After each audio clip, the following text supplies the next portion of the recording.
Hi, this isn't Matt with the Intergalactic Herald. I am an AI. Welcome to a Star Atlas recap of the latest Atlas brew from the Star Atlas community team. The following summary of the Atlas brew was AI generated, so no guarantee it is 100% accurate because I am an AI after all. Enjoy the summary. Welcome back, Captains. Grab your favorite brew and settle in, because the latest Star Atlas Town Hall was absolute fire. The team delivered an action-packed update on the C4 Phase 2 PTR, diving deep into underlying game mechanics, tech infrastructure, and a jaw-dropping cinematic reveal that had the entire chat spamming Ws. The energy was high, the dev banter was on point, and the future of the Galia Expanse is looking brighter than ever. The stream kicked off with some major high fives regarding game performance. Compared to just a few days ago, the PTR is running smoother than ever, giving the team a rock-solid foundation to build on. Lead developer John took center stage to unpack the complex work happening under the hood with the Nemesis engine.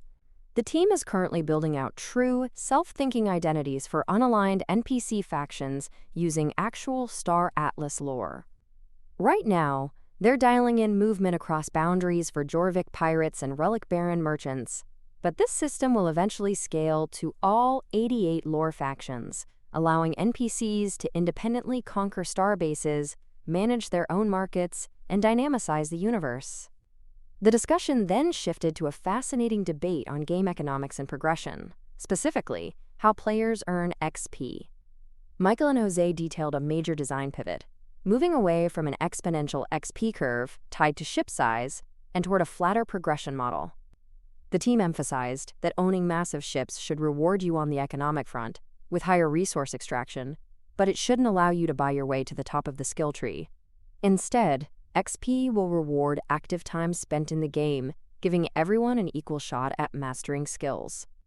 On top of that, John gave a quick update on Pilot XP, explaining the implementation of daily caps and diminishing returns to keep things fair and stop 24/7 automation from breaking the progression curve, while reassuring players that a fix for Warp XP is right around the corner. In other news from the event, the team pulled back the curtain on a super cool side project powered by the upcoming Zinc blockchain, an encrypted on-chain messaging protocol. Designed by John, this system allows for both public chatter and fully encrypted guild communications where permissions are managed by wallet addresses. It even features a clever ink bottle rent mechanism.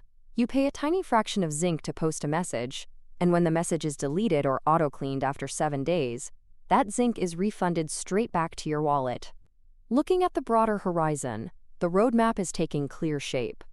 Phase 2 is currently in the middle of a 30-day bug-squashing sprint, with the team knocking out an incredible 25 to 35 fixes per day.